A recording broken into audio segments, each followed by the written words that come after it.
Bonsoir à tous, Grégory Sialom du laboratoire Labocas. Merci d'être présent ce soir et de se joindre à nous. Ce soir, nous avons le plaisir à nouveau de participer à un webinar que a construit l'équipe de la BGDS et d'Edmond Binas.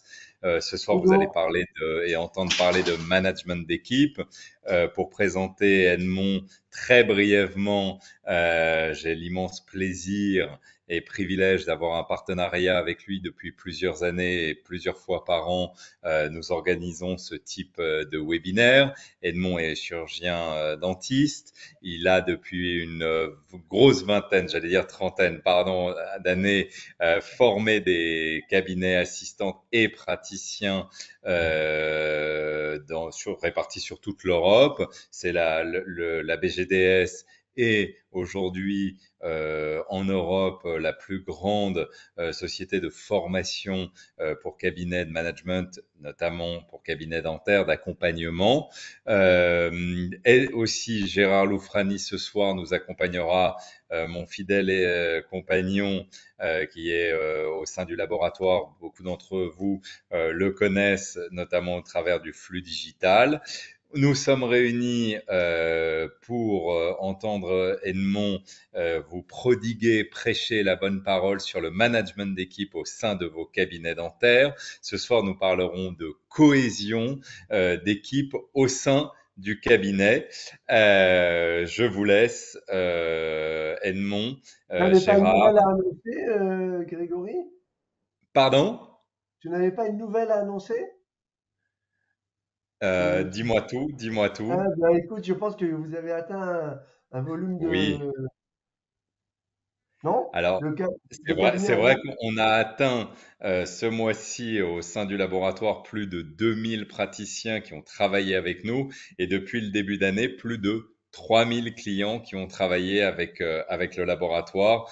Donc, merci Edmond de m'accompagner là-dessus. C'est une extraordinaire nouvelle et merci à tous ces praticiens qui nous font confiance et dans le flux digital au travers des caméras mais aussi au travers de la prothèse, au travers de nos solutions type aligneur, où aujourd'hui on a une adhésion assez importante de nos praticiens.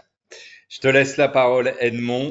Merci. N'hésitez pas à poser des questions. Gérard Loufrani, votre confrère, les posera au fil de l'eau à Edmond. Je vous invite aussi à vous rendre avec passion sur le site bgds.fr pour pouvoir télécharger des capsules de formation. N'oubliez pas que sur les newsletters qu'on vous envoie toutes les 15 jours au sein du laboratoire, il y a la BGDS qui est mentionnée et vous pouvez bénéficier aussi de tarifs préférentiels en tant que client Labocas. Je le mentionne peut-être pour la première fois, mais ça fait Oui. du bien de l'exprimer. Vous avez été presque 200, un tout petit peu moins de 200 à vous être inscrits. Donc la thématique vous a séduit. Je vous laisse. Merci Merci, pour votre écoute. Grégory. Merci Edmond. Merci Gérard. C'est toujours un plaisir Et pour merci moi à mon de... équipe pour l'organisation. Pardon. Avec grand plaisir. Écoute, de toute façon, c'est un grand plaisir d'animer ces soirées avec vous. Maintenant, ça fait quand même déjà un certain nombre d'années. Et moi, j'ai toujours autant de plaisir. Donc, voilà, j'espère que ben, on va continuer sur cette voie. Et ce que je voudrais rappeler à tout le monde, c'est qu'évidemment, j'ai le souhait que ce soit interactif. Donc, n'hésitez pas à poser vos questions dans le chat et euh, comme ça, on pourra échanger tout au long de cette heure qui nous attend. Alors, Bonne donc soirée. merci également à toute l'équipe de la Bocast, hein, parce que il n'y a Et pas que ton équipe. Grégory. Voilà. Alors donc le management en fait est un sujet qui a émergé depuis un certain nombre d'années dans le monde dentaire parce que évidemment notre profession comme la société en général devient de plus en plus complexe et les aspects non cliniques prennent le pas pratique aujourd'hui sur autant sur les aspects cliniques, je dirais même que la charge mentale qui est due aux problèmes non cliniques et au moins aussi lourde que la charge mentale des aspects cliniques. Et dans ce sens-là, eh bien, un certain nombre de compétences à acquérir qui ne nous sont pas enseignées dans les facultés et qui pourtant au quotidien sont extrêmement importantes. Donc tout d'abord, je rappelle que nous vivons une époque moderne, notre environnement change. Il change rapidement, profondément, je dirais même brutalement. Et les praticiens libéraux, comme toutes les professions qui sont soumises à des contraintes, doivent changer. Et c'est quelque chose qui est essentiel. Aujourd'hui, devant la complexité, devant la rapidité de l'évolution de notre profession, celui qui s'accroche à une vision passéiste sera évidemment dépassé. Alors, on peut subir et se plaindre, mais on peut aussi chercher dans chaque changement les nouvelles opportunités de développer vos cabinets. Et le management d'équipe, aujourd'hui, ne peut plus être abordé de façon, comment dirais-je, artisanale. Il est absolument nécessaire de considérer comme une compétence éminemment importante. Et donc, en tant que nouvelle compétence, ça peut à la fois s'apprendre et s'enseigner. Ce n'est pas quelque chose qui est naturel.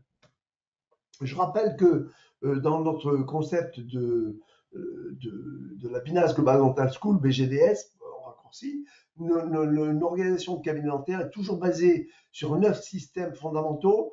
Donc l'agenda, la première consulte, les plans de traitement, le management d'équipe que nous allons évoquer aujourd'hui, les systèmes d'entreprise et de cabinet, le pilotage sur les indicateurs d'activité, les scripts pour l'ensemble de l'équipe, les ententes financières et enfin la qualité du service, et que, aujourd'hui, ces 9 systèmes fonctionnent de façon interdépendante. Il n'y a pas un seul système qui serait la solution à l'ensemble des problèmes. Donc, pour aller plus loin aujourd'hui dans le système qui concerne le management d'équipe, je voudrais avant toute chose faire un rappel des 3 rôles des praticiens titulaires des cabinets. Et les 3 rôles principaux sont les suivants. Évidemment, nous sommes praticiens, puisque c'est quand même notre vocation initiale, et que nous réalisons des actes au fauteuil. Mais si nous sommes titulaires du cabinet, nous sommes également les managers de notre équipe, mais aussi, nous ne sommes pas que praticiens et managers, nous sommes également le chef d'entreprise. Et ce qui est très important d'entrer dans cette présentation d'aujourd'hui, c'est de ne pas confondre les rôles de manager et de chef d'entreprise. Le manager, c'est celui qui fait tourner le cabinet au quotidien, alors que le chef d'entreprise, c'est celui qui prend les décisions les plus importantes et les décisions stratégiques pour le cabinet. Ce sont 2 fonctions complémentaires, mais qui sont différentes. Je vais essayer d'aller rapidement un peu plus loin. Le chef d'entreprise, c'est un visionnaire. C'est-à-dire que c'est lui qui décide vers quoi le cabinet doit s'orienter. Et si notre cabinet se spécialisait en orthodontie, en implantologie, en esthétique, enfin ce que vous voulez, et si je crée un cabinet de groupe pluridisciplinaire, etc., etc., cette décision relève évidemment du chef d'entreprise. Il donc décide de la stratégie, mais il a un problème, c'est que il peut avoir une vision très claire de où il veut aller, mais comment convaincre l'ensemble de l'équipe derrière pour aller dans le même sens que lui. Donc, et la grosse difficulté que l'on peut rencontrer aujourd'hui, c'est comment avancer alors que derrière, les autres n'ont pas la même vision aussi large que la vôtre. Le manager, lui, il est complémentaire du chef d'entreprise, je viens de le dire, mais il est pragmatique et organisé. C'est-à-dire que son travail, c'est de mettre en pratique les décisions qu'aurait prises le chef d'entreprise. Et il vit plutôt dans le passé, contrairement au chef d'entreprise qui vit dans le futur. Pourquoi vit-il dans le passé? Car en réalité, toute nouveauté va l'obliger à réorganiser les choses dans le cabinet, et ça le dérange. Parce que chaque fois, il faut remettre réfléchir sur de nouvelles façons de faire, etc.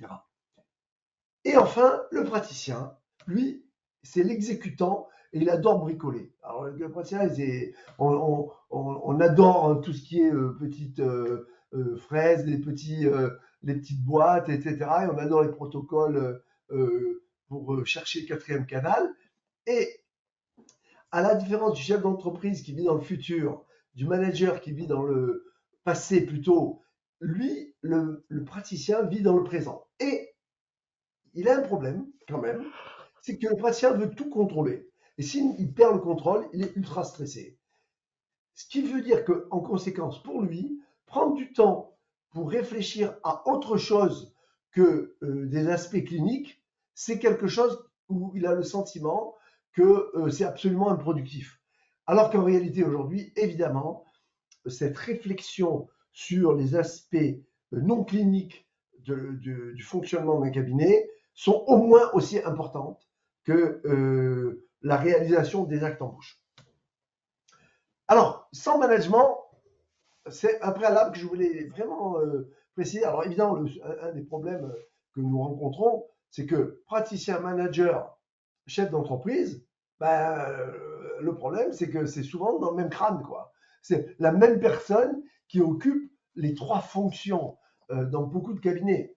Certains cabinets ont délégué la partie managériale, mais le côté chef d'entreprise, il n'y a que vous et vous seul qui pouvez occuper cette fonction. Et n'attendez pas de quelqu'un d'autre qui prenne des décisions à votre place. D'où le stress. Et ne pas, ce qui est important, c'est de ne pas prendre de décision, qu'elle soit managériale ou stratégique, alors que vous êtes au fauteuil en tant que praticien. Donc l'idée, c'est de prendre du temps pour chacune de ces trois fonctions et surtout de bien identifier. Oh. Allô? Oui, Oui, c'est partage écran. bon. Oui, le partage écran, vous l'avez toujours? Non, il vient de disparaître à l'instant. Ouais, je sais pas pourquoi. Alors, je repartage.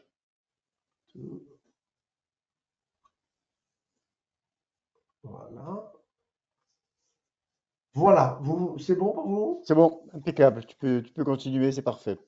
Donc, l'idée, c'est de ne pas mélanger ces trois fonctions. Je suis au fauteuil, je suis au fauteuil. Je suis en train de réfléchir où je veux mener mon cabinet. Je sors même du cabinet. Je vais dans une zone, je vais me détendre et je vais réfléchir à tête reposée. Et je manage mon équipe. J'organise des réunions où là, évidemment, je ne vais pas commencer à parler des aspects cliniques, etc. Sauf si c'est en relation avec les patients. Donc, je manage mon équipe, je manage mon équipe. C'est le message clé que je voulais faire passer avant toute chose. Donc, je disais que sans management, trois choses peuvent survenir. Et cela, c'est valable dans toute entreprise, qu'elle soit dentaire ou pas. Les trois choses sont les suivantes. Un, friction. C'est-à-dire qu'il va y avoir des tensions au sein du cabinet ou de l'entreprise. De la confusion, car on n'a pas le temps de s'occuper de tout. Donc, on envoie des messages qui sont tronqués et donc qui peuvent être mal compris, et ce qui entraîne évidemment une attitude qui ne correspond pas à nos attentes.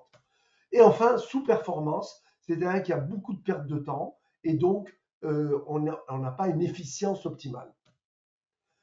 Voilà, j'adore cette phrase de Peter Drucker, le fonctionnement d'une entreprise exige un management qui soit clair. Que ce soit le praticien titulaire qui est le manager ou que cette fonction soit déléguée à une personne. En amont donc du management, il est critique de définir une vision claire pour votre cabinet. Donc définir la vision, c'est savoir où l'on va. Par quoi voulez-vous être connu à l'extérieur? Et tout le monde au sein de votre équipe doit connaître cette vision. Il faut donc pour cela développer un projet professionnel motivant. Pas besoin d'écrire des tonnes et des tonnes de pages pour développer votre projet. C'est quel positionnement est-ce que vous souhaitez avoir et par quoi voulez-vous que l'on parle de vous à l'extérieur. C'est ça l'idée de la vision. Mais ça n'est pas si simple que ça.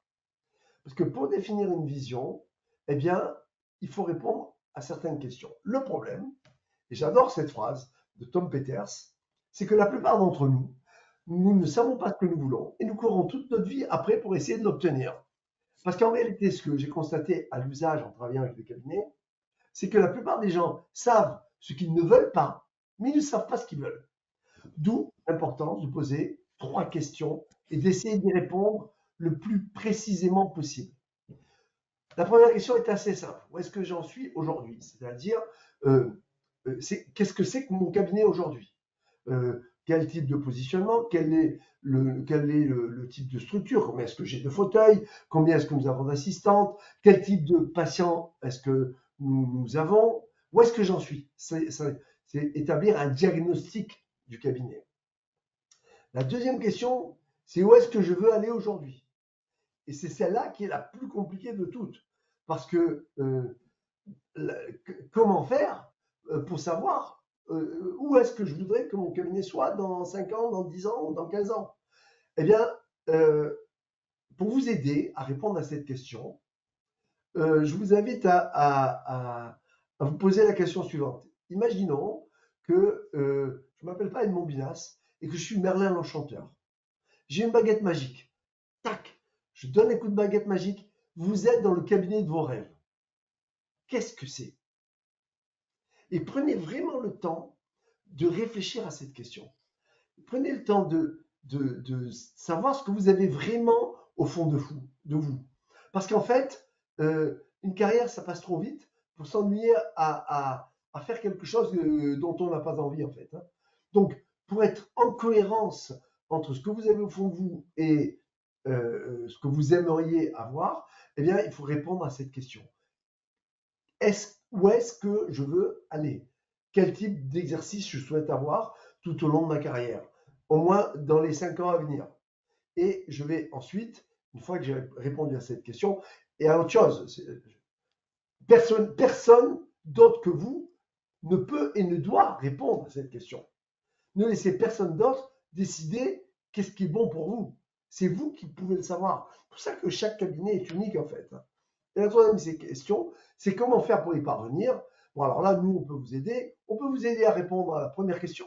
On peut vous aider à répondre à la troisième question, mais on ne répondra jamais à la question du milieu. Parce que c'est vous. Comment faire pour y parvenir? Eh bien, c'est les différentes étapes pour atteindre l'objectif, le cabinet, alors pardon, excusez-moi, de vos rêves en fait.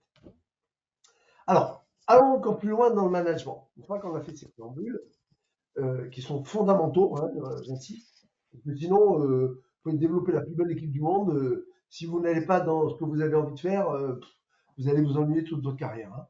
Donc là, évidemment, en 1 heure, je ne peux pas rentrer dans les détails des formations qui prennent des semaines ou des mois. Mais je vais essayer de vous donner un maximum, comme d'habitude, de points pratico-pratiques. Et j'ai simplifié donc la vision que nous avons du management des cabinets dentaires, qui est assez spécifique. Première remarque, c'est d'abord qui, ensuite quoi. J'ai mis un bus, c'est en fait, vous devez voir votre cabinet comme un bus qui souhaite aller dans une certaine direction, ou qui doit atteindre une destination. Et aujourd'hui, vous avez dans votre bus un certain nombre de passagers. Et sur le chemin, vous avez des arrêts. Et certaines personnes vont descendre à ces arrêts et d'autres vont monter. Et ce qui est très important, c'est que les personnes qui ne souhaitent pas aller à la destination à laquelle vous souhaitez aller descendent au prochain arrêt ou aux arrêts suivants, et que celles qui montent partagent complètement le désir d'atteindre la même destination que vous. Donc cette métaphore du bus et du chauffeur, c'est une métaphore qui a été créée par Jim Collins, qui est un des grands gourous, on va dire, de management actuel, et que j'ai trouvé extrêmement adapté à nos cabinets. Alors, un point quand même, je voudrais attirer votre attention. On a le sentiment que il existe des règles de management universelles et si on les connaît, on réglerait l'ensemble des problèmes que l'on peut avoir dans un cabinet. Rien n'est plus faux. Il faut savoir que il n'y a pas un seul management. En fait, le management, c'est la gestion des individus. Et donc, il faut s'adapter aux personnes qui sont dans votre cabinet pour les rendre plus performants selon leur profil et leur personnalité. C'est-à-dire que je ne vais pas gérer de la même façon une personne qui est introvertie et qui va être très technique, on va dire, et une personne qui est extravertie et qui va être plutôt relationnelle.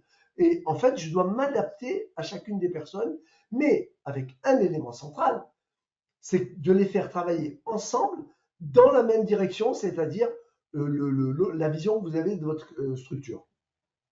Donc, j'insiste sur cette idée, le manager, son job, c'est de faire travailler ensemble des individus qui ont, en règle générale, des tempéraments très différents, des profils très différents, des compétences très différentes et des personnalités différentes. Ça, c'est votre travail. Donc, c'est un travail individuel, donc individu, personne par personne, et il y a également, et nous le verrons un peu plus tard, des réunions où là, le but, c'est de créer cette cohésion par la vision commune que vous aurez su transmettre à l'ensemble de votre équipe. Cela donc réclame un état d'esprit de votre part. Première chose, c'est plusieurs règles en management. Convivialité n'est pas familiarité. Attention, il faut se méfier de deux excès. Un, c'est un excès de froideur et je suis le grand patron et c'est comme ça et pas autrement. Mais l'excès inverse, c'est la familiarité. Et on se tape sur le ventre, on est une bande de potes. Écoutez, on n'est pas au Club Med là. Je veux dire, on est là pour bosser. Il faut que ça soit sympa, c'est super. J'ai même développé un concept pour ça. On est humain, on discute de tout, etc. Mais on est quand même d'abord là pour travailler. Et parfois, je me rends compte que certaines personnes l'oublient. C'est moi d'abord, quoi. Le cabinet est à mon service. Quand je dis certaines personnes, ça peut être certaines assistantes, certaines secrétaires. Non, on travaille en équipe, et praticiens compris d'ailleurs, hein, évidemment. Convivialité n'est pas familiarité. Deuxième règle fondamentale, recruter lentement, licencier vite. Celle-là, elle est terrible. Vous savez comment ça se passe quand vous n'en pouvez plus, qu'il y a une personne qui met la zizanie dans votre équipe, vous la voyez, vous avez la boule dans le ventre. Ok, une fois que vous avez, ça peut prendre du temps de décider de s'en séparer, mais une fois que vous l'avez décidé, faites-le vite. Ne gardez jamais une personne que vous avez décidé de ne pas garder. Et même faites cadeau du congé, du mois de préavis, tout ce que vous voulez, parce que il n'y a pas pire pour une équipe que quelqu'un qui ne joue pas en équipe et qui est sur le départ. Donc, en revanche, recruter lentement, ça aussi, vous connaissez le truc. On recrute souvent par dépit. C'est-à-dire, oh là là, il n'y a rien sur le marché. Bon, j'en peux plus, j'en passe 3, 4, 5, 10. Au bout de la 10e, bon, elle n'est pas terrible, mais je la recrute quand même, quoi. Et ça, c'est une erreur fondamentale. Il vaut mieux prendre le temps de recruter quelqu'un pour un travail, pour un contrat déterminé, on va dire à durée déterminée, et prendre le temps de recruter une autre personne pour s'assurer qu'elle convient bien à votre façon de faire. Autre chose, une fois que vous avez recruté, vous devez contrôler rapidement si la personne applique correctement ou pas les consignes que vous avez pu donner. C'est-à-dire que ne vous dites pas oui, mais elle est nouvelle, c'est pas trop. Non, c'est où elle comprend ou elle comprend pas, quoi. C'est-à-dire qu'à un moment donné, quand vous avez répété 3 fois la même chose et que la personne n'a toujours pas compris, on a un vrai problème. Et après, je vais revenir un peu là-dessus sur comment se séparer d'une personne, en fait, à certains moments. Et vouloir s'accrocher à tout prix à garder quelqu'un qui n'est pas fait pour ce métier, eh bien, ça peut entraîner beaucoup de stress. Ceci dit, on est d'accord, je ne veux pas être mal compris, on fait tout pour que les personnes soient très bien chez nous, et vous verrez tout à l'heure que je vais vous dire, on doit passer du temps avec elles pour les former. Je ne peux pas me plaindre que la personne n'applique pas correctement ce que je lui demande si je n'ai pas pris le temps de la former correctement. Évidemment, hein. Là, on est humain, on comprend, tout le monde a le droit de se tromper, mais vous voyez de quoi je parle. C'est des personnes qui ne comprennent pas, vous avez beau répéter et c'est pas appliqué, quoi. Un point important aussi, c'est bien connaître les aspects juridiques. Pour moi, par exemple, toute heure supplémentaire est due, Voilà, il ne faut pas mégoter là-dessus, c'est trop compliqué.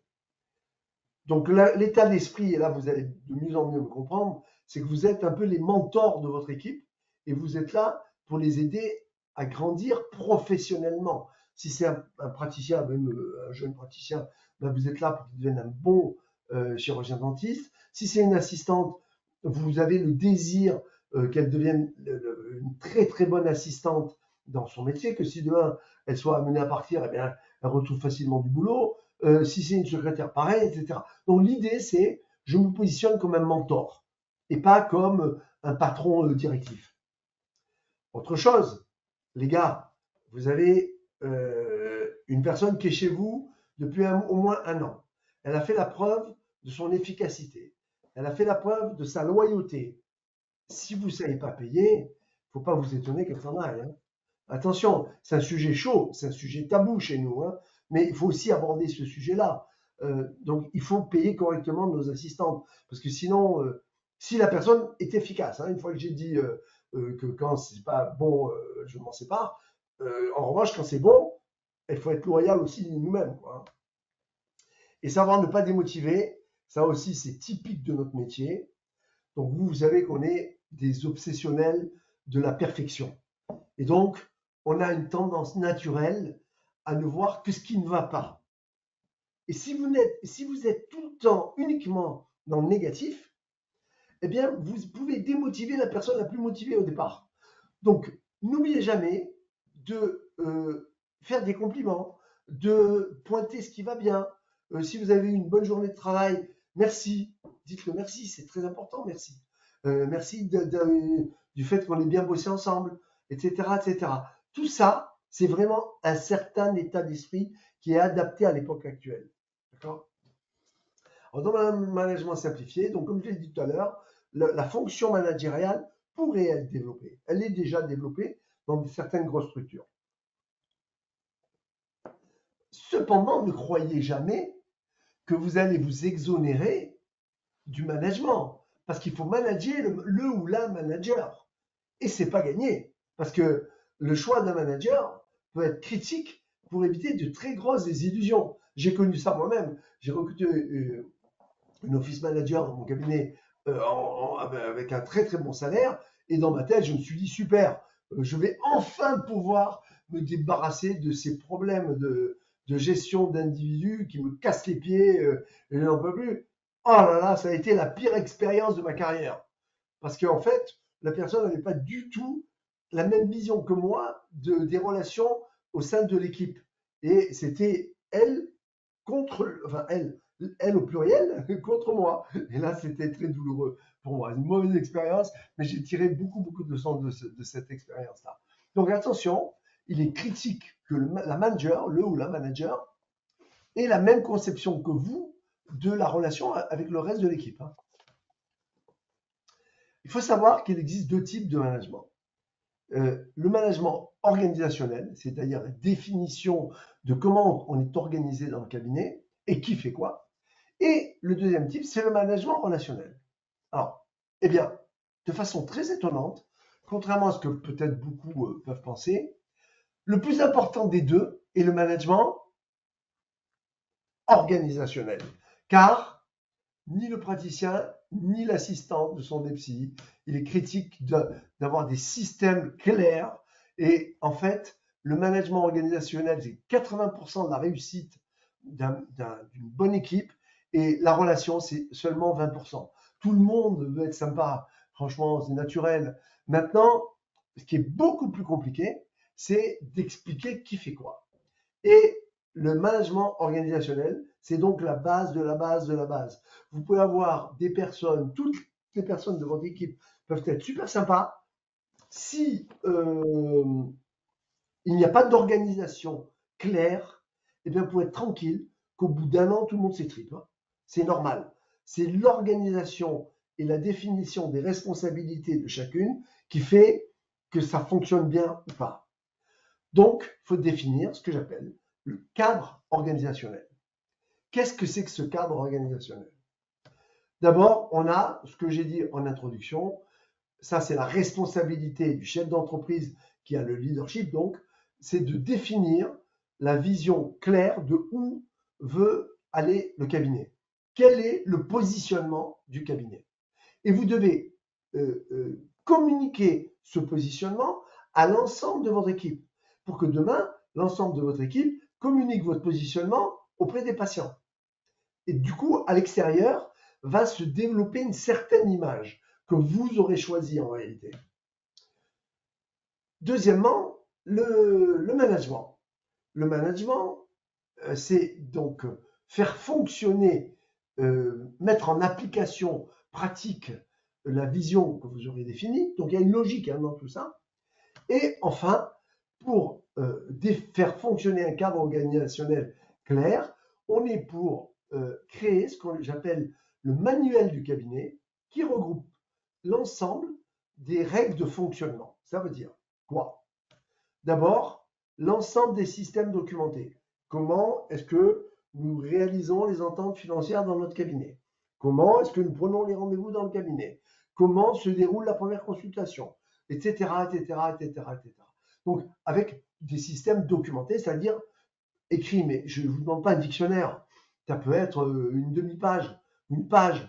Mais il faut quand même que toute nouvelle personne qui arrive sache quand même comment vous fonctionnez. Premier point, donc, avoir des systèmes écrits. Deuxième point, rédiger un règlement intérieur.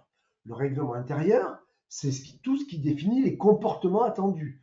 C'est-à-dire quels sont les horaires de travail et quel est l'usage, qu'est-ce qui est autorisé dans l'usage, j'en sais rien moi, du téléphone portable par exemple, ce qu'on attend en termes de présentation personnelle, etc., etc. Comment sont pris les congés, c'est le règlement intérieur. D'accord? C'est valable pour tout le monde. Les scripts, ce sont des supports de communication à utiliser dans les rapports avec les patients. Comment j'accueille un nouveau patient? Script. Comment je présente un plan de traitement? Script. Comment je demande un acompte pour les honoraires? Script. De façon à être efficace sans être en étant très élégant, je dirais, pas et non agressif. Un autre point central chez nous, dans notre méthode, c'est la création d'un organigramme fonctionnel, hiérarchique, en précisant clairement à qui je dois rendre des comptes. Voilà. Et j'ai un exemple que je vous montrerai juste après. Les descriptions de poste, évidemment. Quelle est la fonction de la personne que vous venez de recruter? Vous avez l'impression que vous dites, bah, l'assistante. À part que assistante dentaire, dans l'ensemble des cabinets dentaires français, ça n'est jamais la même chose. Est-ce que l'assistante réalise les encaissements ou c'est la secrétaire? Est-ce que elle doit qui réalise la stérilisation? La première assistante, la deuxième qui descend la poubelle, j'exagère, etc., etc., etc. Tout ça doit être clarifié, ce qui évite énormément de problèmes par la suite. Hein. Et dans les descriptions de poste ou dans l'organigramme, il est critique aussi de clarifier qui fait quoi. Ceux qui ont des équipes un peu nombreuses, vous savez que vous connaissez la réponse, c'est pas moi. C'est pas moi. Si vous l'entendez souvent dans votre cabinet, c'est que l'organigramme avec les responsabilités n'est pas assez clair. Qui fait quoi? Qui est responsable de quoi? Aussi. Donc ça, c'est le manuel du cabinet. Et là, vous avez un outil. Alors, facile à le présenter comme ça, il faut 3 minutes, mais pour le créer, ça demande quand même un certain nombre de mois. Hein, parce qu'il faut vraiment réfléchir à ce que vous voulez. Alors, voilà. Donc, l'avantage du cadre organisationnel, eh bien, c'est qu'il facilite le recrutement, puisque toute personne qui arrive lira le règlement intérieur et elle va comprendre ce qu'on attend d'elle. Hein, elle connaît les règles de fonctionnement du cabinet. Elle permet de définir qui est responsable de quoi. Elle élimine le flou au sein du cabinet, c'est pas moi, d'accord? Et elle crée des fondations solides d'une structure qui repose sur des bases qui sont solides et non pas sur des sables mouvants parce que rien n'est clair. Voilà un modèle d'organigramme. Alors, pardon, l'organigramme, j'y reviens, excusez-moi. L'organigramme, c'est une représentation, c'est un schéma en fait, qui présente les liens entre les différentes personnes. Mais, très important, quand on définit un organigramme, On ne met pas le nom de quelqu'un ou son prénom. On met une fonction. Voilà, par exemple, voilà, vous ne mettez pas le nom de la personne. Parce que demain, une réceptionniste s'en va, elle est remplacée par une autre réceptionniste qui devra travailler sur le même mode, de la même façon. Vous voyez le principe? Ça n'est pas, ah ben oui, Corinne, elle devrait faire ci, elle devrait faire ça. Non, non. C'est la personne qui est à ce poste devrait fonctionner de cette façon. Et vous voyez là les liens hiérarchiques, par exemple, l'assistant dentaire est responsable de l'aide dentaire et la réceptionniste est responsable de la technicienne de surface. C'est-à-dire que la technicienne de surface doit rendre des comptes à la réceptionniste. Et évidemment, les assistantes rendent des comptes aux praticiens. Et pour les aspects, alors, si on veut pousser le raisonnement encore plus loin, on peut avoir un gestionnaire, on peut avoir une coordinatrice de traitement, on peut avoir une coordinatrice pour les correspondants, enfin, on peut avoir beaucoup de choses. Voilà. Mais et ce qui est crucial de retenir, c'est que chaque cabinet est différent. Donc, moi, ce que je vais vous proposer, ce que je vais suggérer, c'est n'essayez pas tout de suite d'aller vers un organigramme idéal. Créez déjà votre propre organigramme actuel. Comment est-ce qu'on est organisé? Qui fait quoi et qui est responsable de quoi? Et déjà, vous allez vous rendre compte que ce n'est pas si simple. Qui est responsable de quoi? Ce n'est pas si simple. Et une fois que vous l'avez fait, essayez de réfléchir à votre organigramme idéal cette fois.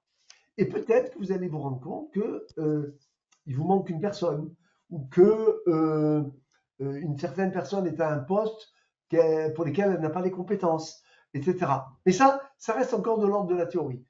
Et petit à petit, il faut passer du point 1 au point 2 progressivement, pas du jour au lendemain, évidemment. Pardon. Désolé, je ne sais pas ce qui se passe. Voilà. Vous êtes toujours là? Pas de problème, ça fonctionne. Alors, j'ai parlé de description de poste. Qu'est-ce que c'est? Voilà un modèle de description de poste, par exemple. Que fait l'assistante dentaire au fauteuil? Vous voyez? Et on note tout ce que vous attendez. Qu'est-ce qu'elle fait en stérilisation? Remarquez une chose aussi, c'est qu'on a défini sur la petite partie de gauche les responsabilités du poste. Vous voyez? La responsabilité, par exemple, d'une assistante, pour ne pas avoir enfin, pour parler de choses qui sont universelles, c'est d'être en charge de stériliser correctement les instruments. Voilà, selon le protocole qui a été établi dans le cabinet. Et là, c'est elle qui en est responsable. Si par exemple, il y a plusieurs assistantes, aujourd'hui, il y a une assistante qui est responsable de la ST, elle est un peu débordée, elle n'a pas le temps, elle demande à quelqu'un de l'aider. Si cette personne-là qui l'aide commet une erreur, celle qui est responsable du poste reste responsable. C'est ça qui est très important dans la notion de responsabilité. Donc voilà, je suis passé très vite, mais là, vous avez quand même les points clés. Ce sont des pistes de réflexion que je vous invite à avoir. Changez pas tout du jour au lendemain, évidemment, mais voyez ça comme des graines que je jette aujourd'hui et laissez-les germer et petit à petit, essayez d'améliorer les choses. Deuxième point, le management relationnel. Et nous, on a une approche qui est unique et spécifique, que j'ai créée pour l'adapter à la pratique dentaire, que vous trouverez peut-être ailleurs, mais dont on parle beaucoup moins aujourd'hui. C'est ce que j'ai appelé le MEV. Le MEV, c'est le management par l'exigence valorisante. Alors, qu'est-ce que ça veut dire? Je me suis rendu compte qu'il y a deux excès dont j'ai parlé tout à l'heure. C'est le praticien tyran, c'est comme ça, pas autrement, et les équipes sont des esclaves. Et il y a le praticien qui se fait bouffer par son équipe. Moi, je considère qu'il faut trouver le juste milieu entre les deux. C'est-à-dire que, bien sûr qu'on va être exigeant, mais c'est pas une exigence bête en disant ouais, c'est comme ça parce que j'ai décidé que c'est comme ça. Non, c'est comme ça. Pourquoi? Parce qu'en fait, si tu le fais correctement, tu vas te sentir plus forte ou plus fort professionnellement. Et donc, tu vas avoir une plus grande confiance en toi. C'est ça l'idée. Donc, c'est une approche qui combine des standards élevés avec une reconnaissance positive et bienveillante. La notion de bienveillance est fondamentale là aussi, des efforts de chaque membre de l'équipe. Donc, ça les valorise. L'idée, c'est de dire, peut-être que c'est dur pour eux ou elles au départ, mais quand elles arrivent à atteindre un objectif qui était difficile au départ, eh ben, normalement, la personne se sent fière. C'est un peu cette approche que nous demandons aujourd'hui des cabinets dentaires. Et donc, les collaborateurs sont à la fois donc responsabilisés et motivés. Donc, il y a 3 piliers. L'exigence, c'est donc maintenir des standards élevés tout en donnant un cadre clair. Donc, la notion de définir le cadre clair présente un inconvénient, enfin, pas un inconvénient, un risque. C'est qu'il y a un décalage entre la théorie et la pratique.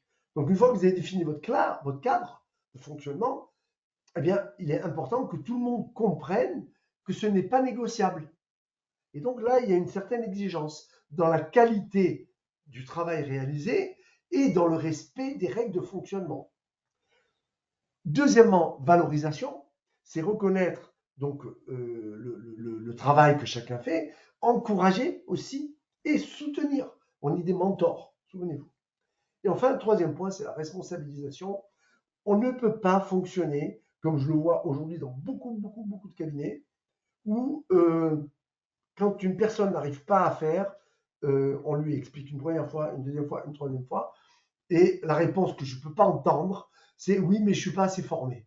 Quand vous avez déjà passé 3 fois à passer du temps à expliquer à la personne ce que vous attendiez d'elle, et que la personne, au bout du compte, n'arrive toujours pas à le faire, à un moment donné, il va falloir qu'elle accepte sa propre responsabilité. Nous avons la responsabilité de la motiver. Nous avons la responsabilité de la former. Nous avons la responsabilité d'être clair dans ce qu'on attend d'elle. Mais à un moment donné, il faut qu'elle assume sa fonction.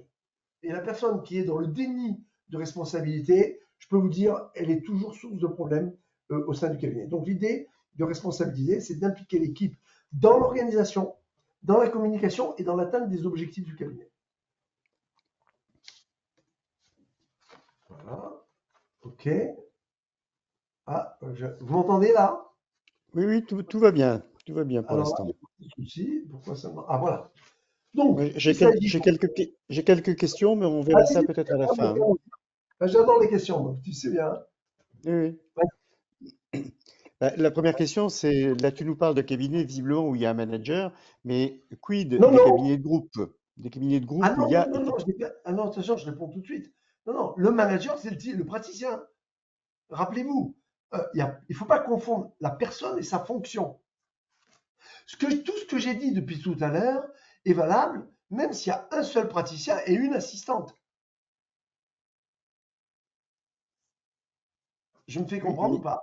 Donc mais dans le vas-y, cas alors. de mais dans le cas de cabinet de groupe où il y a plusieurs praticiens, justement, Oui. euh, comment se définissent les responsabilités de chacun? Bah, la première étape, justement, donc déjà, alors on est d'accord, tout ce que j'ai dit est valable à partir de 2 personnes, hein. Mhm. Quand on a des équipes où il y a, qui sont plus larges, avec plusieurs praticiens, la première des choses, c'est de clarifier qui fait quoi entre les praticiens. C'est-à-dire que on peut désigner un praticien qui est responsable du management de l'équipe. Mhm. Et il faut tomber d'accord entre les Mhm. praticiens, ce qui n'est pas gagné, hein. Ce qui n'est pas Oui, oui. toujours gagné, mais on voit Mhm. beaucoup de problèmes à cause de ça. Et après, les autres doivent jouer le jeu. Parce que moi, je connais très bien le fonctionnement des cabinets. C'est-à-dire qu'on désigne un manager qui est peut-être un peu plus, qui risque d'être strict dans l'application des règles. Euh, L'assistante va le voir. Bon, lui, elle a une réponse négative. Qu'est-ce qu'elle va faire tout de suite? Elle va Voir voir les autres l'autre. praticiens Mhm. en disant, elle ne dit pas qu'elle est partie voir l'autre, évidemment, hein. Elle va dire, voilà, je voudrais prendre des congés à telle période, est-ce que vous êtes d'accord? Le jeu, le principe, c'est que le deuxième praticien doit renvoyer sur le manager, parce que sinon, voilà, là, la chose importante à retenir, c'est qu'il ne faut jamais confondre les fonctions et les personnes.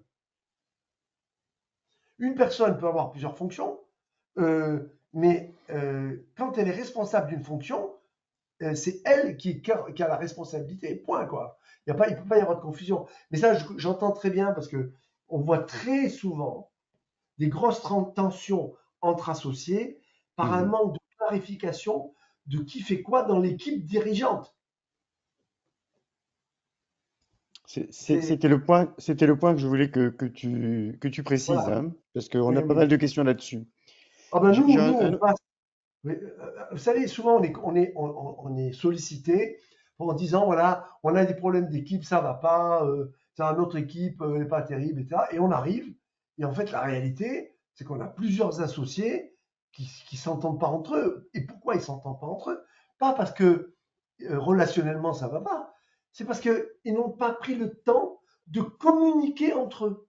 Juste avant le webinaire, j'avais encore une personne dans un cabinet de pédo, là, où la jeune pédodontiste qui arrive dans le cabinet est complètement stressée parce que ce qu'elle voit ne correspond pas à la vision qu'a le senior. Et donc, je dis, mais la première des choses à faire, c'est de dire que je ne suis pas d'accord. Il faut dire les choses. Or, la plupart des problèmes dans les cabinets sont liés au non-dit. Et le non-dit, il existe parce qu'on a peur de la réaction de l'autre. Or, il n'y a pas pire. Vous avez un problème, vous dites. Alors, je précise quand même, vous pouvez tout dire. On est dans le monde professionnel, hein, donc on doit tous dire. Mais tout dépend comment vous le dites. Il y en a qui ont le don, quand ils vous disent quoi que ce soit, ils vous agressent. Non. Et là, donc, j'ai expliqué à la jeune pédodontiste que c'est très important de mettre les formes et de montrer de l'empathie pour le senior en disant oui, j'apprécie beaucoup le cabinet dans lequel vous êtes, vous avez une grosse expérience, vous êtes très dévoué, vous voulez m'apprendre beaucoup de choses, je vous remercie, mais, et là on dit ce qu'on pense. Donc c'est très important. Donc, est-ce que c'est bon ou pas? Oui, c'est bien. C'est bien d'appuyer sur ces relations intergénérationnelles parce qu'effectivement, Ah oui, on n'a jamais d'équipe qui ont toutes la même tranche d'âge dans un cabinet dentaire, que ce soit avec le personnel ou avec alors justement les associés. absolument. Alors, merci, tu me permets de clarifier un point qui est très important aujourd'hui. C'est vrai que je trouve qu'on a beaucoup de conflits multigénérationnels. Il y a des tensions entre les praticiens de différentes générations, entre assistantes de différentes générations, entre praticiens et assistants de différentes générations. Et c'est normal, et c'est ce qu'on retrouve dans toutes les entreprises, il faut savoir que c'est normal. Et j'entends souvent des seniors qui disent oh là là, les jeunes d'aujourd'hui, c'est des extraterrestres, ils ne fonctionnent pas pour nous. Je dis arrête, on dirait un vieux. Je veux dire, non, en fait, ce qui est très important, c'est de recruter des personnes qui ont un désir de converger vers un but commun.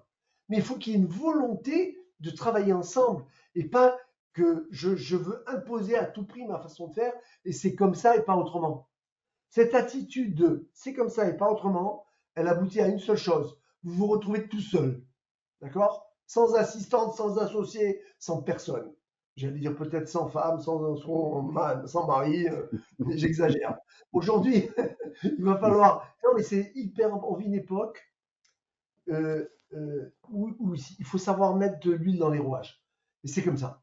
Et si on n'accepte pas, on peut être très malheureux. Donc, je reviens sur ma. Je fais une petite digression là. Euh, donc, gérer des personnes, donc pour moi, je rappelle que chacun a un rôle différent, des attentes différentes selon la génération, tu vois, justement, ça tombe très bien. Euh, et donc là aussi, c'est aussi la responsabilité d'un bon fonctionnement ne peut pas relever d'une seule personne. Il faut qu'il y ait un désir général de travailler ensemble. Et s'il y a une personne qui veut imposer sa façon de faire à tout le monde, ça ne peut pas le faire, ça ne marche pas. Ça ne peut pas. Il faut qu'il y ait un capitaine dans le bateau, dans le navire, mais à un moment donné, il faut être un peu souple. Donc, attention aux attentes différentes selon les générations. Un comportement différent selon la personnalité. Et donc, nous, là, je vais peut-être finir sur les 3 R. On a créé ce qu'on appelle le concept de les 3 R du management. Quels sont ces 3 R? Recruter les bonnes personnes, retenir une équipe motivée et régler les problèmes, car il existe toujours des problèmes dans un cabinet. Toujours. Et si vous rêvez dans un futur lointain qu'une fois que vous serez organisé, il n'y aura plus jamais de problème, vous vous mettez le doigt dans l'œil, mais jusqu'au coude. Hein, c'est-à-dire, c'est impossible. Les problèmes font partie de la vie d'un cabinet. Et quand on est une équipe qui est soudée et qui est solidaire, eh bien, on se débrouille pour trouver des solutions. Alors, premier R, comme recruter les bonnes personnes. R, comme recruter les bonnes personnes. J'ai passé très vite, mais quand même, aujourd'hui, on a un vrai souci. on parle même de crise de recrutement. Pour ceux ou celles qui ont voulu recruter, vous savez de quoi je parle. Aujourd'hui, c'est un vrai challenge. Il y a beaucoup de concurrence.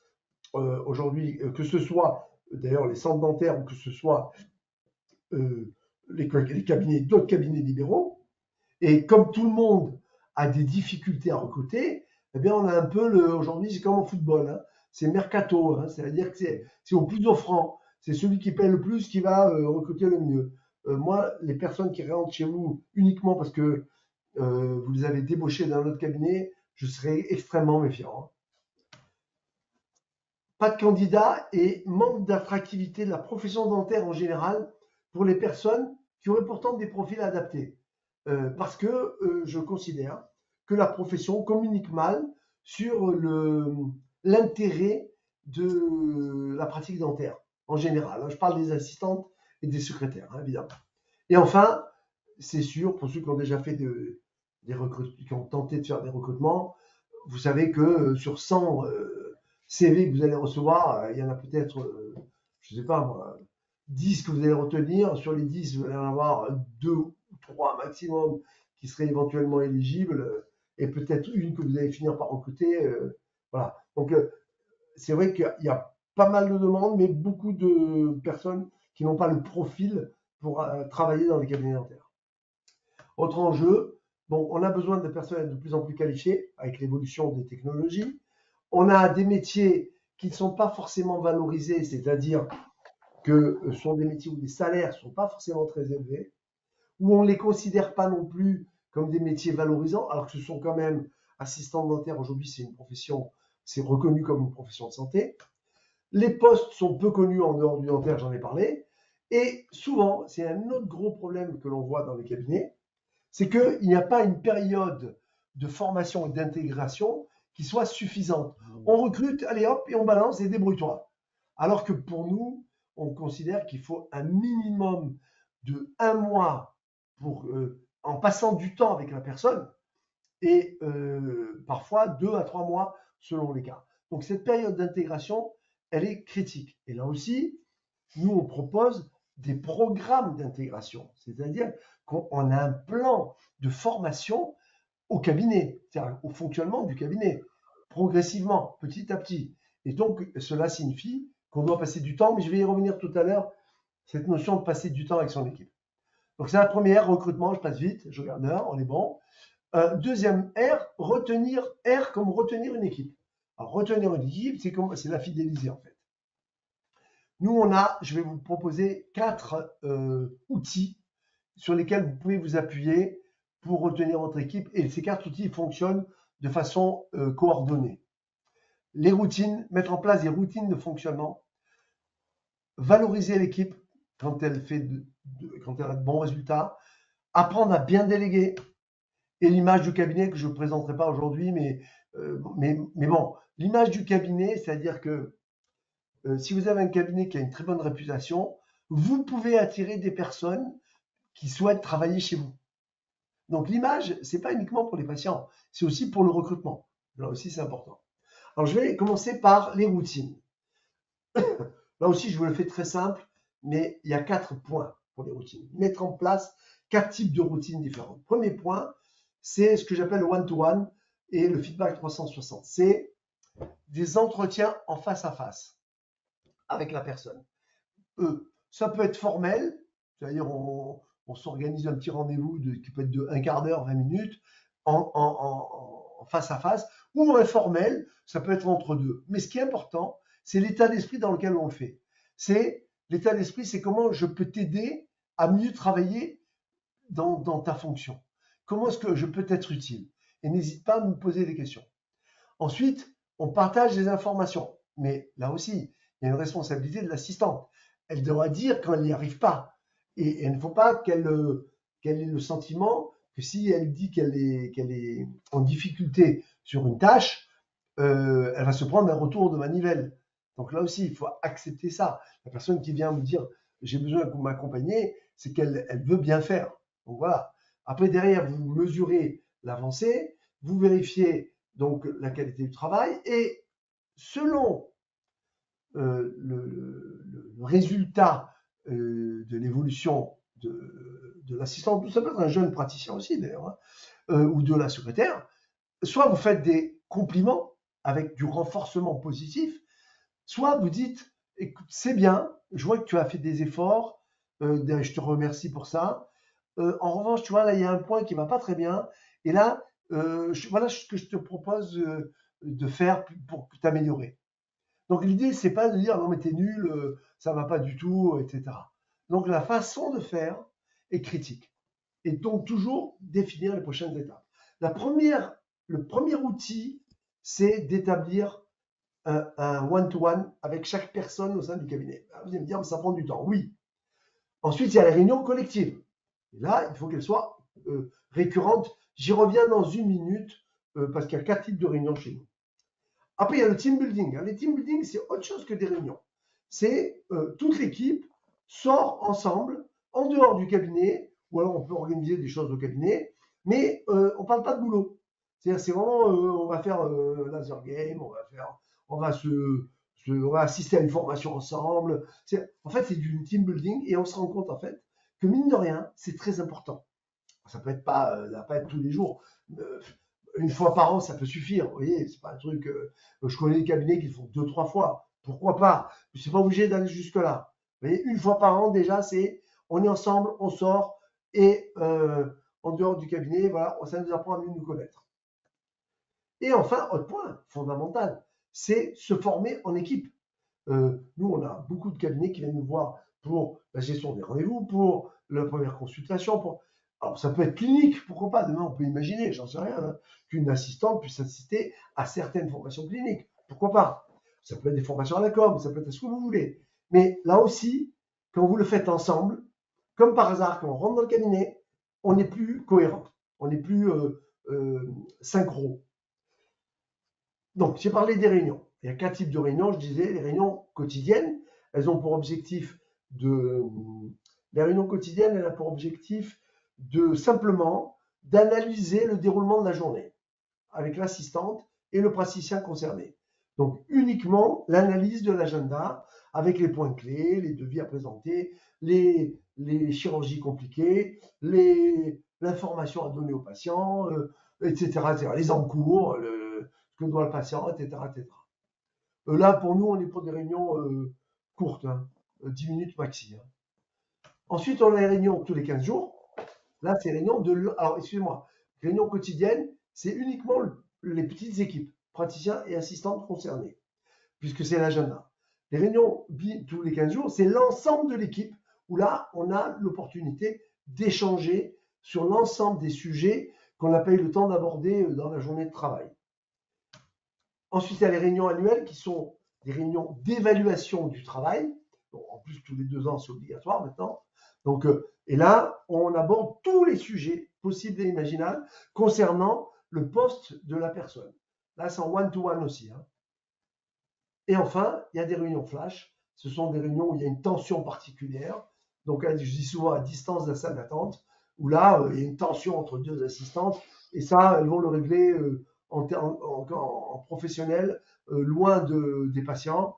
Et on peut très bien vider ça comme ça, sans crier, ni rien, de façon, enfin, je ne vais pas dire conviviale, mais non conflictuelle. Et on dit ce que l'on pense. Là aussi, c'est bon. Ne jamais trop attendre d'ailleurs pour vider son sac quand on a un problème au sein du cabinet. La valorisation, donc c'est un autre outil, c'est le deuxième outil. Alors, j'insiste sur les notions de ces réunions et les 4 outils que j'ai présentés tout à l'heure pour les routines. Hein. Donc, après les routines, on a la valorisation. Je vais aller plus vite. La valorisation, eh bien, pour moi, en fait, il n'y a pas que le salaire pour valoriser. Il y a aussi le temps que vous pouvez consacrer à votre équipe. Donc, pour moi, donner la chose la plus importante pour vous aujourd'hui, c'est-à-dire de votre temps. Si vous ne donnez pas de votre temps à votre équipe, ne vous étonnez pas que certaines soient démotivées à moyen terme. Parce que cet échange avec elles est fondamental aussi. Vous récompensez, je n'insiste plus, les bonnes performances et en faisant monter en compétences. Demain, dans un cabinet, on peut avoir une femme de ménage qui peut devenir aide dentaire. De aide dentaire, elle peut devenir assistante dentaire. et de l'assistant dentaire, demain, elle peut devenir office manager. Et je l'ai vu. Ce n'est pas quelque chose que j'ai inventé. Je l'ai vu. Donc là aussi, l'idée, c'est, eh bien, quand c'est possible, il y a des cas où, évidemment, si vous êtes deux, ça va être compliqué, mais si possible, apprenez-leur quand même de nouvelles tâches, faites-les monter en compétences. Et on va finir par la délégation. Et la délégation, pour moi, je rappelle que tout ce qui peut être délégué doit être délégué, évidemment, et surtout le relationnel et l'information. Je suis convaincu que demain, les assistantes pourront donner plus d'informations cliniques aux patients, à condition, bien entendu, qu'elles aient le niveau clinique qui soit beaucoup plus élevé que ce que la plupart ont aujourd'hui. C'est-à-dire que je ne dis pas qu'elles n'ont pas un bon niveau clinique, hein, mais je veux dire par là qu'il est important que les assistantes soient formées aux aspects cliniques pour pouvoir répondre aux questions des patients. Alors, pour faire très vite, pour quelles raisons une personne peut refuser la délégation?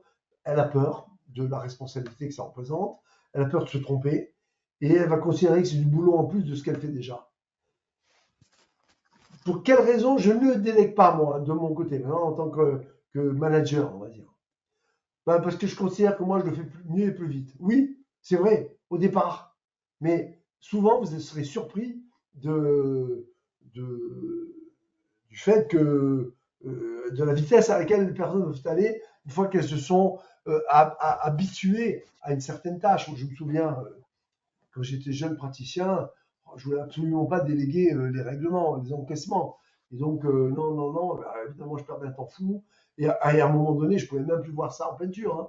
Je veux dire, je voulais aussi moi-même réaliser imprimer des ordonnances, j'allais chercher en secrétariat.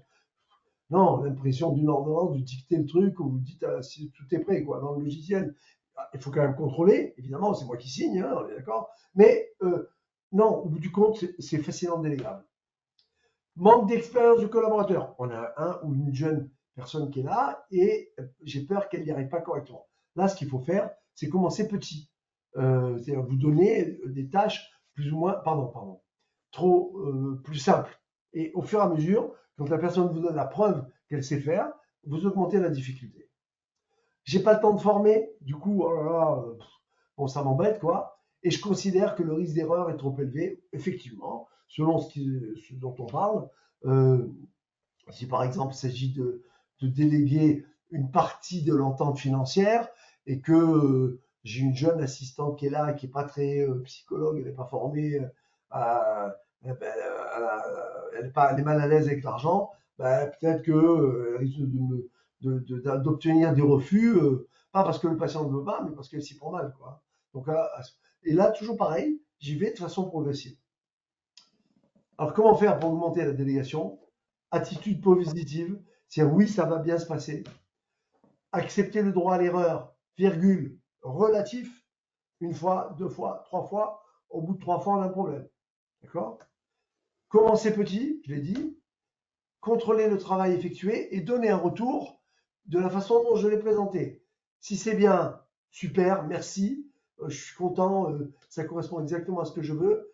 Si ça ne correspond pas du tout, écoutez, je vois les efforts. En revanche, ça ne correspond pas exactement à ce que j'attends. Allez, venez, on prend un peu de temps, je vous explique ce que j'attends de vous. Donc, évidemment, au fur et à mesure que la personne vous donne la preuve qu'elle sait faire, vous contrôlez de moins en moins.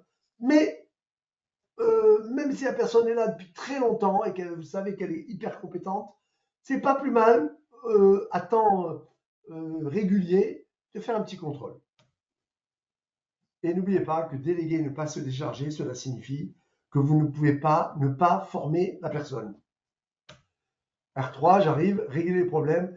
Bon, alors on pourrait passer beaucoup de temps, mais j'ai vu l'heure, je vais terminer. Je passe assez vite. Il y a 2 étapes. Premièrement, clarifier les sources de conflit. Et moi, nous, on a repéré les causes de conflit les plus courantes dans le cabinet. Première chose, on manque de personnes. Et donc, il y a une personne qui est submergée, elle est débordée de tous les côtés, et donc ça court tout le temps. Le cas le plus pratique, le plus courant, c'est une seule assistante pour 3 praticiens, par exemple. Divergence sur la conception d'organisation. C'est-à-dire que l'assistante ou l'associé n'est pas d'accord avec la façon de réaliser les ententes financières dans le cabinet. Parce qu'on est là pour aider les gens et voilà. Alors, et vous pensez que non, on est un cabinet libéral, c'est normal que les gens payent, même si on est souple. À un moment donné, il faut qu'ils payent, quoi. Voilà. Donc, qu'est-ce que j'ai mis encore? Responsabilité mal définie, ça théoriquement c'est clarifié avec l'organigramme. Et enfin, hyper classique, c'est la résistance au changement. Tout changement est un problème. Voilà. Ça, ce sont les 4 causes les plus courantes dans les cabinets. Je ne parle pas du perfectionnisme, dont je vous ai déjà parlé tout à l'heure. Alors, comment je résous le conflit maintenant? Bon, idéalement, il faut l'anticiper et l'éviter. Mais s'il est là, dire oui à un conflit. Reconnaissez qu'il y a un conflit. Souvent, on dit ah mais non, tout va bien, et on met la poussière sous le tapis. Prenez le temps de bien écouter pour comprendre. Et vous écoutez le ressenti de la personne, pas uniquement ce qu'elle explique.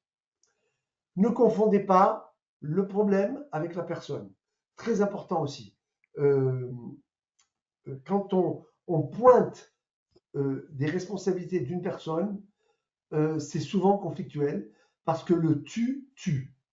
TU, TUE. Le tu as fait ci, tu as fait ça, etc. Donc, ayez une communication transparente et recherchez des solutions créatives. Et nous verrons qu'il faut savoir se séparer si nécessaire. En fait, chaque conflit doit être l'opportunité de tirer des leçons pour s'améliorer dans le futur. C'est comme ça que vous devez voir le management. Bon, alors, très important aussi, les techniques de résolution de conflit. Vous dites les choses dès qu'il y a un petit problème, solution simple. Plus j'attends, plus c'est difficile de dire les choses. Donc, dites les choses le plus tôt possible dès que vous ressentez un problème. Je répète, attention à la façon de le dire. Problème je viens de vous dire le tu. Donc, quand vous avez un problème avec quelqu'un, commencez toujours la phrase par j'ai un problème. C'est ça le problème jeu. J'ai un problème et vous avez un problème parce que c'est vous qui êtes énervé, hein. C'est vous qui êtes contrarié. J'ai un problème, je me suis senti dévalorisé lorsque vous avez parlé de moi à telle personne, etc. Donc, vous avez bien remarqué comment je l'ai présenté. Je me suis senti dévalorisé. Je dois reformuler mon ressenti. Lorsque vous avez parlé, ça c'est le fait. D'accord? Donc, problème-jeu, reformuler le ressenti et poser la question de confiance, c'est-à-dire, est-ce que tu penses qu'on est suffisamment adulte pour régler le problème entre nous, quoi. On doit dépasser juste la tension actuelle. Alors, dernier point, c'est comment gérer le personnel le moins motivé. Il y a 2 types de problèmes. Il y a des personnels qui n'est pas motivé parce qu'il n'y arrive pas. Donc, c'est un problème de performance. Il a une tâche à réaliser et il n'y arrive pas. Et vous avez des problèmes de personnalité. Et là, ce sont des problèmes liés à la façon de fonctionner de la personne. Vous avez une équipe, tout va bien, super. Vous recrutez une nouvelle personne, ça y est, c'est la zizanie. 6 mois, 1 an plus tard, vous l'avez licencié, ça y est, tout redevient normal. Donc, il y a certaines personnes, un verre dans le fruit peut pourrir tout le fruit, rappelez-vous. Et quand il faut se séparer, il y a des règles simples. Ne pas fonctionner sur la peur, documenter un dossier, n'ayez pas peur du prud'homme si vous voulez. Hein. Documenter un dossier, posez-vous la bonne question. C'est pas combien ça coûte de la licencier, c'est combien ça coûte de la garder. N'oubliez pas ça. Et mieux vaut un mauvais arrangement que de bons prud'hommes. 5 frustrations, croire que quand vous avez dit des choses, tout est compris. S'imaginer que déléguer, ce n'est pas contrôlé. Ah, je m'excuse, j'ai été un peu long. Confondre management et gentillesse. Donc, convivialité n'est pas familiarité, mais c'est pas non plus faiblesse. Hein. Confondre convivialité et familiarité, j'ai dit. Croire que le management est un but à atteindre, alors qu'en fait, c'est un voyage. Conclusion, je finis. Le management, c'est avant tout de l'humain. Il n'y a aucune règle magique. Ce qui compte, c'est de comprendre les personnes avec qui vous travaillez, de leur expliquer correctement ce que vous attendez d'elles et qu'elles se sentent soutenues de votre part et non pas traquées quelque part. C'est pas si simple, il n'y a pas une seule façon de faire, puisqu'il y a autant d'individus qu'il y a des façons de fonctionner avec eux. Il y a l'ensemble d'outils que je vous ai présentés, il faut le désir commun de travailler ensemble, Et donc, c'est un voyage sans fin, ça finit jamais, avec des moments parfois difficiles, mais aussi et des réussites et des joies. Moi, je peux vous dire, j'ai eu une assistante avec qui j'ai travaillé pendant 20 ans. Ça a été un paradis professionnel, vous voyez. Et ça, enfin, on ne va pas penser qu'il y a la vie d'un côté et le cabinet de l'autre. Le cabinet, c'est aussi la vie. Voilà. Et je vous remercie. J'ai fini. Parfait. Juste pour info, ça a été suivi de manière assez assidue par la plupart de nos confrères et de nos consoeurs, hein. On a été à plus de 60 pendant toute ta conférence, ce qui est Oui, hyper intéressant. J'ai deux, trois petites questions. C'est à propos de tutu.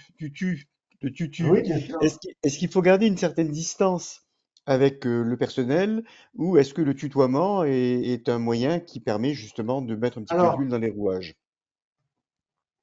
j'allais dire ça dépend, c'est une réponse de consultant, ça, hein. Mais non, globalement, nous, notre philosophie chez Binas, hein, en tout cas, c'est que on est plutôt contre le tutoiement. Alors, attention, je nuance. Euh, Si vous êtes allé à l'école avec votre assistante, bon, ok, vous allez la tutoyer. Si vous habitez, c'est votre voisine que vous la connaissez depuis 15 ans, que vous la tutoyez déjà avant, on garde le tutoiement, évidemment. D'accord. Mais le tutoiement, on s'est rendu compte d'abord que le tutoiement n'améliore pas la relation et n'empêche pas les conflits. Et le vouvoiement n'empêche pas la convivialité. En fait, tout est Hmm. question de personne. L'inconvénient du tu, c'est que lorsqu'il y a une tension, ben, il y a moins de limites. Si ça devient comme à la maison, quoi. Et là, on se lâche. Alors que le vouvoiement, ça met quand même une distance. Alors, le C'était le tutoiement, sens de la question. oui, oui, absolument. Le vouvoiement met une distance et ça n'empêche pas et la confiance et la convivialité et la sympathie. Ça n'empêche rien, au contraire. Donc voilà, nous on est. Et il faut savoir qu'à un moment donné, il y a eu une mode où on dit aux gens il faut se tutoyer, c'est plus sympa et tout. Et en fait, c'est une mode qui venait des États-Unis, mais il faut juste se souvenir qu'aux États-Unis, il n'y a pas de vous. Et tout le monde se dit tu. Donc là, oui, c'est adapté à la culture nord-américaine. C'est absolument pas adapté chez nous. C'est notre vision, hein. Voilà, mais avec nuance, comme j'ai dit tout à l'heure. Encore une petite question à propos des salaires. Est-ce une augmentation de salaire est régulière, inscrite, ou est-ce qu'elle doit Alors, intervenir au attends, alors là, moment? ce que je vais dire n'engage que moi, hein. Ce que je vais dire n'engage que moi et je comprends tout à fait qu'on ne soit pas d'accord avec ça, hein. Personnellement, je suis contre l'idée d'automatiser l'augmentation de salaire. Parce que, vous savez, une assistante, elle peut tout à fait comprendre que une année, si le chiffre d'affaires a baissé, elle n'est pas d'augmentation de salaire. La seule chose, c'est qu'il faut lui expliquer. Et attendez, très important chez nous en termes de management. Vous augmentez, vous dites pourquoi. Vous n'augmentez pas, vous dites pourquoi. C'est ça le secret. C'est une assistante, elle peut tout à fait comprendre. Elle va bien voir que peut-être c'est plus compliqué, c'est plus difficile, il y a moins de patients, enfin j'en sais rien. Ou pour une raison quelconque, il y a moins de chiffre d'affaires. Mais il faut le lui dire. Comment voulez-vous qu'elle devine? Donc pour nous, on a réglé ce problème de salaire parce que ce qu'il faut éviter à tout prix, c'est de ne jamais l'aborder, ce sujet, et uniquement l'aborder quand c'est l'assistante au bout de 3-4 ans qui en peut plus et qui vient vous voir et dit docteur, ça fait 3-4 ans qu'on n'a pas, je pas été augmenté, est-ce que. Non, nous, on aborde le sujet systématiquement lors de l'évaluation annuelle. Ce qui n'empêche pas, d'une part, les primes, évidemment, mais les primes, elles doivent être imprévues, elles doivent être motivantes. Je ne vais pas lui donner 25-15 euros, quoi. Il ne faut pas se payer la tête du monde, quoi, hein. Et il faut qu'elles soient justifiées. Je peux faire la prime de Noël. Dans la prime de Noël, vous avez deux assistantes, une qui se défonce et l'autre qui fait rien. Elles vont toucher les deux la prime. Moi, j'ai un problème avec ça. D'accord. Alors, on peut avoir des primes collectives, mais c'est lié à des actions qui ont été définies au départ. Bon, je ne vais pas rentrer dans les détails, mais bon. Donc, en revanche, nous, globalement, si une assistante est là depuis longtemps, qu'elle est loyale, c'est-à-dire qu'elle est vraiment, elle défend le cabinet, qu'elle fait bien son boulot, je suis plutôt pour une augmentation de salaire que pour donner des primes. Parce qu'il faut juste savoir que dans l'esprit des assistantes, l'augmentation de salaire, elle est acquise, alors que la prime, on peut toujours revenir en arrière. Et du coup, pour elle, c'est presque un manque de confiance. Vous voyez, il faut vraiment. Et c'est très subtil. Alors, ça ne veut pas dire non plus que je peux augmenter jusqu'aux arbres, enfin jusqu'au ciel, hein, mais ouais, il faut savoir. Et là, on a un vrai sujet pour les cabinets, parce qu'aujourd'hui, tout le monde a un problème de pouvoir d'achat. Tout le monde. Et moi, je prédis que dans le futur, les assistantes vont avoir un niveau de salaire qui sera plus élevé. Mais sous condition, c'est que le niveau de recrutement soit plus élevé. Oui, c'est pas. Parce que c'est un métier difficile, assistante. Moi, je les défends toujours, hein. C'est un métier difficile. Et bon. Donc On est voilà. bien d'accord. Tu as répondu à la question qui allait suivre, c'était la prime, donc c'est parfait. Voilà. Je pense qu'effectivement, c'est un webinaire qui a intéressé beaucoup, beaucoup. Oui, Je remercie encore les présents qui sont toujours là. avec grand plaisir. Euh, Ce webinaire est enregistré, c'est-à-dire que vous le retrouverez de toute façon sur notre site internet. Vous pourrez le revisionner ou pour les personnes qui n'ont pas pu assister à ce webinaire, leur donner l'adresse mail. Grégory a dû s'absenter pour te remercier encore une Oui, fois oui, oui. de, Avec de grand cette, plaisir de toute de, façon. de cette magnifique prestation. Je pense qu'on a répondu, compte tenu des questions, je pense qu'on a répondu à toutes les questions et que c'est un volet de notre exercice qui effectivement est capital parce que ça influe sur notre vie quotidienne, notre vie familiale. C'est Et ça. je te remercie encore une fois de l'avoir traité avec autant de fougue Oui, et de jeunesse. et il faut savoir qu'il est appelé à se développer dans le futur, hein. De plus en plus. De plus en plus. Merci à vous. Merci beaucoup. Merci Gérard. Et à la prochaine. À la prochaine. Merci, bonsoir, bonsoir à tous et à toutes.